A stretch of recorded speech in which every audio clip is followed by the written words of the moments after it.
Hi friends, fruit juice எப்படி செய்யுதுன்னு பார்க்கலாம்.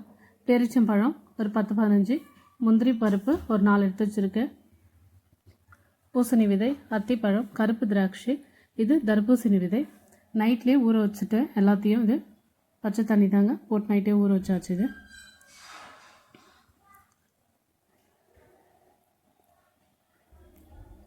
இப்போது இது மிக்சர் ஜாரில் போட்டு அரைச்சி எடுத்துக்கலாம்.